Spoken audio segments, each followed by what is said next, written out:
Next, si Claudine Barreto. The most misunderstood person. Pero kung kilala mo siya, then you will understand her and you will love her more. And you will take care of her talaga. So Claudine, if you're watching, back to work. Let's go. Huwag kang magpadadala sa mga taong naninira sa'yo. Hayaan mo na sila. People of the world will always judge. Let them be. Kaya pala misunderstood. Oo. Sa totoong buhay si Claudine Barreto, manang manamit. Oo, boyfriend niya pa, si Rico, napaka-conservative, so manak. Daddy, bakit si Claudine ang pinili mo over them? Bakit, despite of anong mga pinagsasabi nila, bakit mo pinili na mag-stay? Alam mo, si Claudine, is, ano mo, malaking ano eh. Ang pinakamabait sa mga ano, mabait sa lahat sa kanila. Boy, Claudine, bunso namin yan. She was a doll. Patayuin mo yan, Claudine. Put her on top of the table or the chair and she will sing a whole song at age 2. She was the most generous and loving and kind person. Years na ba kayo nag-close? Going on, almost four. 4 years? Yung nakikita ko kay Claudine na hindi ko nakikita sa iba is yung pag-prioritize niya ng interest ng iba kesa sa kanya.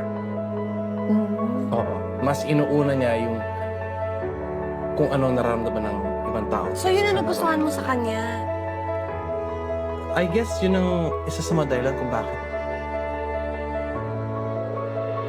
nai-love ako sa kanya. Siyempre, kakaiba yun eh. Kasi human nature kasi is kapag may nararamdaman ka, isipin mo na sarili mo. Diba? Bago mo isipin yung ibang tao. Pero siya, iniisip ko niya yung ibang tao bago yung sarili niya. Sweet siya talaga eh. Hindi niya sinusubukan maging sweet eh. Sweet talaga. Sweet siya talaga. Kumbaga, natural. Araw-araw kang inalagaan. Talaga? Paano? Lahat. Kung pawis ako, kung nasa likod ko, kung pawis ako. Oo nga daw eh. Ay, Ang cotton buds. tuwing MTV, titext ako yan kung kumain na ako. Kung hindi ba ako kumakain, titext ako na kumain na ako. Pero totoo ba yun? Pero ang common natin talaga is, ano tayo sa family? Ano? Very ano talaga sa Diba? And for the longest time, diba? Yun yung prime mo. Talagang hindi ka bumitaw sa family. Yes. Diba? Lahat. Yun nga ate sinasabi ko talaga. I think, masasabi ko naging mabuti akong kapatid at anak I saw that. sa magulang ko. Yun I lang. saw that. Kasi si Clown, nag-start tayo sa Home Alone, 13 years old.